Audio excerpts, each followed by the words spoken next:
Okay, we back again for part two. So we're gonna jump right into it. Without further ado, we're gonna jump right into it. All right, let me get the sound check on there. Let's keep moving. Now, we left off right here the last time, trying to show you that Esau runs everything, right? Now, to prove that, here is the Pope, right, kissing the Rothschilds and Rockefellers' hand. Most people, what do? Most people kiss the Pope's hand, but he's not. He's kissing their hand, showing that who has the true power. Okay, let's keep rolling. Now, this the J man is a pagan term. This was given. I mean, all these churches in this country is controlled by these men. These men right here, and especially him, because really, like I tell people all the time, you might say that you a Baptist, you a Pentecostal, you a whatever you call yourself. Trust me, you got elements of the Catholic Church in it. Just that simple. That's why most people keep saying that they don't have to do nothing that the Creator says. They do what Paul says, because Paul is like an Elohim to them as well. He's a God to them as well. And the fact fact is they don't really understand Paul's right, but we got something we're gonna break that down with. So this name that they giving you, even with this image, all these Catholic, same Catholic, you see the same Catholic symbolism in them. Here's the heart with the wreath around it, with the cross on fire above it. That's all pagan. Look at this. They got the sun disk behind his head, right? Then he got the two fingers up. That's the same thing the Baphomet does. It's all here. Then he got his hand close to his heart. That's what a Mason does. This is what all this symbolism is. And this is why young people don't gravitate to this because they know better than this. So this name Jesus is a pagan term. No Jesus found in the Codex Sinaiticus. I can't never say that word right, but that's like the oldest New Testament that was they could be found. But the name of the Messiah, i.e., found in the Codex Sinaiticus, is Yasha in Paleo Hebrew. See, but a lot. I watched a guy who was on well, what difference do it make? I said, man, look, man, we know you speak English, but his name is not English. It's just that simple. He has a name, and he wants you to learn about it, and he wants you to understand it. And this is Yasha is the oldest name found in this codex. It's just simple as that. But if but I understand. I mean, that's your Elohim. This is most people's Elohim because they do everything he says, which is nothing, because they under grace. He don't have no commandments. He saves you. You do what you want, and he loves you so much that you find. That's this Elohim. That has nothing to do with the Mashiach of this book. And this is what I want you young people to understand. Now, reinstating the key of knowledge. Who tried to make my people forget my name? Yirmiyahu or Jeremiah 23 and 27. How do you say we are wise and the Torah of Yahuwah is with us? But look, the false pen of the scribe has worked falsehood. We see that so much all over this book. See, but we know how to get around the scribe, right? Because of the Ruach, or what they call the Holy Spirit, the Ruach HaKodesh, the set apart one, the HaKodesh, set apart one. And I shall make my set apart name known in the midst of my people Israel. So all Israel, we know it's set apart name. See, set apart means it's special. He set that aside from any other name, right? So don't listen to these people start talking about this Jesus stuff, throw that out the window and break this down to them. And not let my set apart name be profaned anymore. This is coming because this is what they've done. And the nation shall know that I am Yahuwah, the set apart one in Yashrael. That's Ezekiel 39 and 7. I have not come in my name, Yahusha, let alone Jesus, but I have come in my Father's name, Yahuwah. Right? That's John 5 and 43. I have revealed your name, Yahuwah, to the men whom you have given me out of this world. See, so a lot of us, we know what's going on, and they shall know that my name is Yahuwah. Jeremiah 16:21, John 17:6. It's all over this book. So this is why we don't use the name of Jesus. And we have some classes up here on the Father that's going to show you exactly why. So who is Baal or Baal? Baal, biblical Hebrew, usually spelled Baal in English, is a Northwest Semitic title symbolically meaning master or lord, that is used for various gods who were patrons of cities in the Levant and Asia Minor.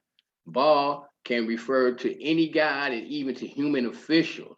In some texts, it is used for Hadad, a god of the rain, thunder, fertility, and agriculture.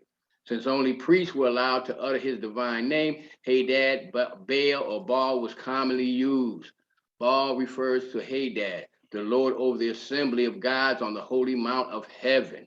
That's why you hear these pastors talk about they going to heaven. Just try it out. Go ask your grandma when you die where you going. She gonna say you were going to heaven. Hell, I mean, it might even be to ask your mama. She gonna probably say the same thing, but rather refer to any number of local spirit deities worshipped as cult images, each called Baal, and regarded in the Hebrew Bible in the context as a false god. So when the people say the Lord or God, this is who they really calling on, because we know the set apart name. Go and serve your idols, every one of you, but afterward you will surely listen to me and no longer profane my holy name with your gifts and your idols. And this is what these Sunday people is doing. So don't follow them. If you decide that this, if you watch this video, this sticks to you, you know what I'm saying, and you know what I mean. You say, man, I might want to look into that.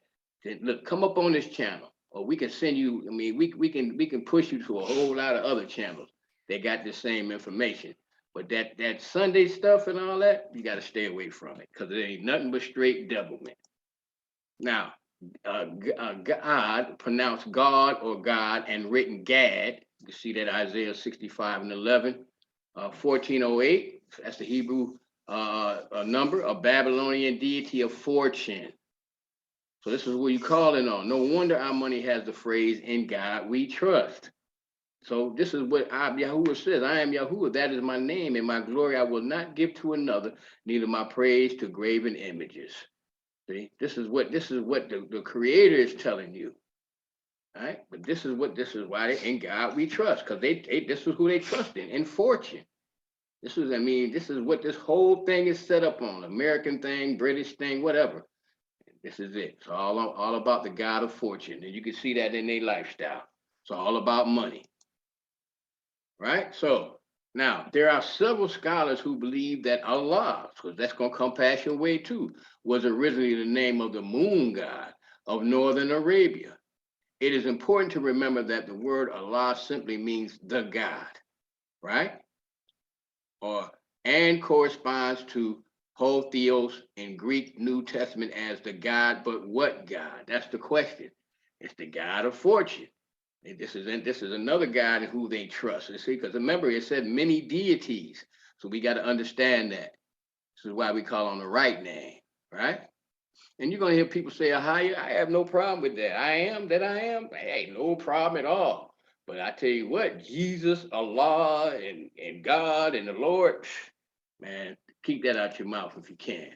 Hael, son of the dawn. Hael, sense of brightness, the morning star, crescent moon, Baal, Lord. Islam teaches that the Kaaba stone is supposed to speak and remove sins. Inside is this stone that fell from heaven to Adam's feet. Who is the keeper of who is the keeper of stones? We got a class we're gonna put up here. This Hasatan. This is Satan. This is who this is. His name is Hael. We're gonna show you that when we put that lesson up there. But this is what this star and this crescent means. If you haven't seen our class on Islam, the Negro and Masonry, please go up there and do yourself a favor and get some understanding about that. Now, as we see, that means these people have different symbols that are used to let each other know that they are with them. See, so they're with the illuminated ones. They are with Esau.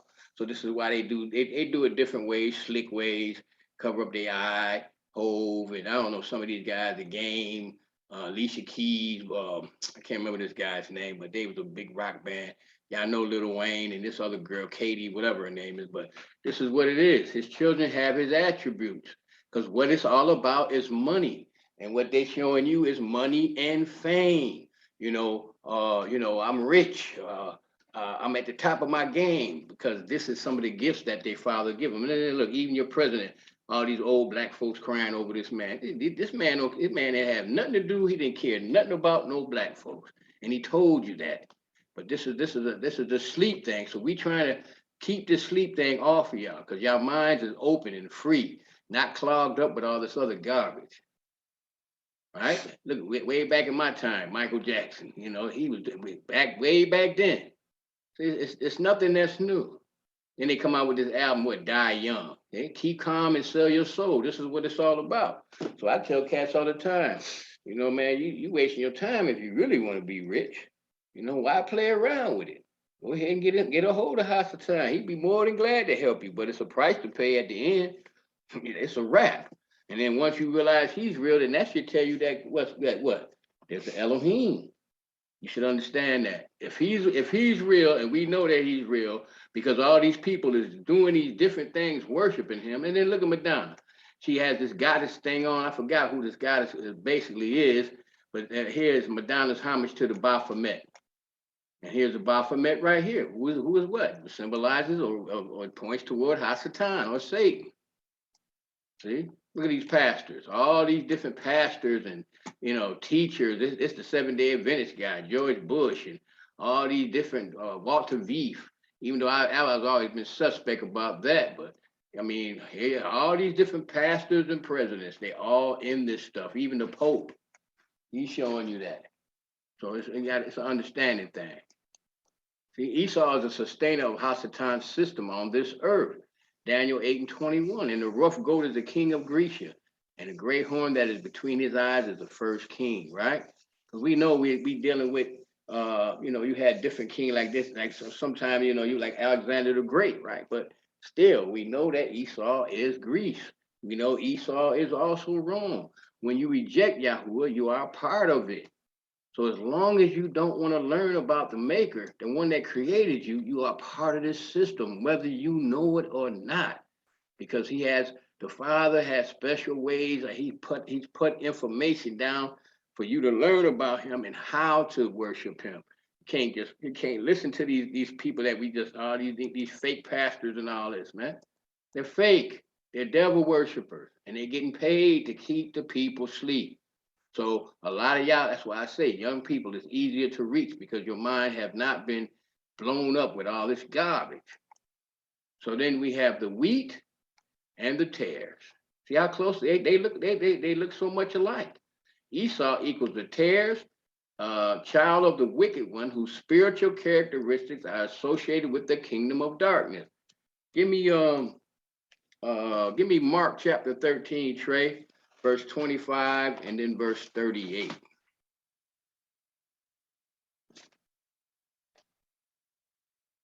Trey gonna have to get out of here because he's going to California in the morning. You know, we would just pray for the brother that he be all right, but he going to Cali in the morning, so I'm gonna make him go home and get some sleep. Okay. Mark chapter 13, verse 25 and verse 38. Verse 25, and the stars of heaven shall fall, and the powers that are in heaven shall be taken.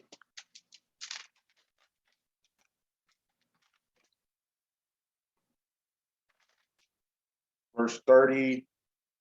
8. The field is the world. The good seed are the children of the kingdom, but the tares are the children of the wicked one. And so we have to understand that. What's happening with that? You saying Mark. Oh, I'm sorry. I'm in Matthew 13, 25, and then verse 38. I got that. Let's go to, but this, I'm trying to get y'all to see this. So either you, and this is what you got to understand, y'all. Even if you don't, you know, I know a lot of young people, they into the spiritualism stuff, right? And they don't really believe that there is a God, a Elohim. But what you got to understand is you got to find out who he is, because that's what's going to save you from all this madness that's getting ready to happen. Because so many of y'all is out here dying young for nothing, chasing something that you was hypnotized to think that it's worth dying for. But there's only one thing that's worth dying for. That's the one that created you. So this is why we're trying to give you this understanding, because you have so many tears. The tear, I mean, it looks like the right thing. It looks like the real thing. These streets and everything is gonna kill you. Streets is gonna get rid of you quick eventually. And if not, later on, I mean, you might, some of y'all health and some of these diseases and all these different things that's out here waiting on you. So you got to understand that it's really only one hope. And so, like I say, I know a lot of y'all not going to get this, but it's going to be a lot of y'all that do. So I'm going to go to Obadiah chapter 1, which is really only that it is, and read verse 1 through 11. The vision of Obadiah. Thus says Yahuwah Elohim concerning Edom. We heard a rumor from Yahuwah, and an ambassador is sent among the heathen. Arise and let us go up against her in battle. Behold, I have made thee small among the heathen, thou art greatly despised. The pride of thine heart hath deceived thee, thou that dwellest in the cleft of the rocks, whose habitation is high, and his heart who shall bring me down to the ground. Okay, I think we did this one already. I'm sure we did it somewhere else, but let's go ahead and do this now. Let's keep moving. Now, how the beef all started between Esau and Jacob, because it started out as two brothers. Here's Esau saying, feed me that red pottage, Jacob, my brother. And here's Jacob saying, sell me your birthright. From that time on, Esau hated Jacob because their father has given Jacob the blessing, and Esau began to scheme. I will soon be mourning my father's death. Then I will kill my brother Jacob. This is Genesis chapter 27. You can go there and read the whole thing. But this is what this is all about. So it's not about a white man against a black man. It's about Esau against the children of Israel, period. And this is the problem. A lot of us don't know our identity. And so since you see that, you feel like there's no way out, right? There's nothing I can do. I'm not going to work no job. And these people's paying me $5, $8, $10, $11, $12 an hour. You don't want to conform to this whole thing because something inside you is not letting you do it. So this is why you got to understand. But once you come to an understanding about who your true identity is, then you're going to start to understand these things. All right, I'm almost finished.